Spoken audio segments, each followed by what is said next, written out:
Hi, hello, all welcome. எல்லோரும் எப்படி இருக்கீங்க? நான் ரொம்ப சந்தோஷமாக ஹாப்பியாக இருக்கேன். நீங்களும் ஹாப்பியாக இருப்பீங்கன்னு நம்புகிறேன்.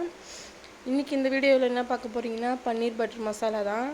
காலையில் காஃபியோடவே ஆரம்பிச்சிட்டேன் இந்த வீடியோ.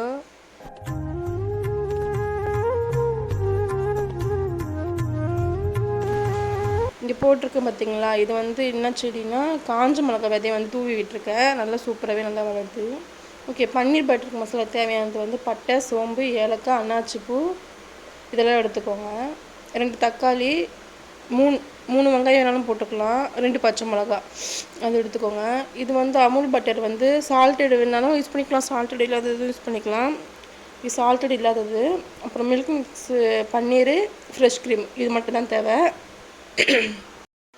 பேன் வச்சுக்கோங்க. பேன் ஹீட் ஆனோன்னா ஆயில் ஊற்றிக்கோங்க. ஆயில் சேர்த்ததுக்கப்புறம் ஆனியன், பச்சை மிளகாய் போட்டு வதக்கிடுங்க.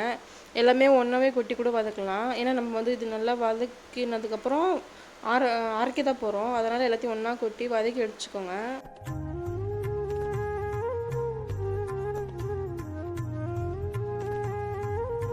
வதக்குனதுக்கப்புறம் அது தனியாக ஆற வச்சுக்கோங்க. பன்னீர் வந்து உங்களுக்கு எந்த ஷேப் வேணுமோ அந்த அளவுக்கு கட் பண்ணி வச்சுக்கோங்க.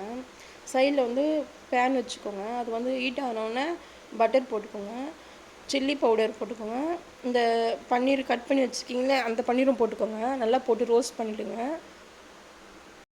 நல்லா கோல்டன் கலராக வந்ததுக்கப்புறம் அது தனியாக அதை எடுத்து வச்சுக்கோங்க. இது ஆறுனதுக்கப்புறம் மிக்சியில் போட்டு நைஸாக அரைச்சி வச்சுக்கோங்க. அதில் 1 ஸ்பூன் கசகசா போட்டுக்கோங்க. தனியாக இப்போ ஒரு பேனில் காஞ்சோன்னே எண்ணெய் ஊற்றிக்கோங்க. அந்த எடுத்து வச்சோம் பார்த்திங்களா மசாலா ஐட்டம், அதெல்லாம் இடத்துல போட்டு நல்லா வதக்கிக்கோங்க.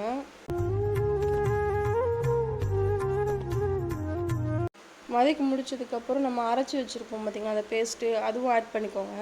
நல்லா ஆட் பண்ணி கலரி விட்டுட்டே இருங்க.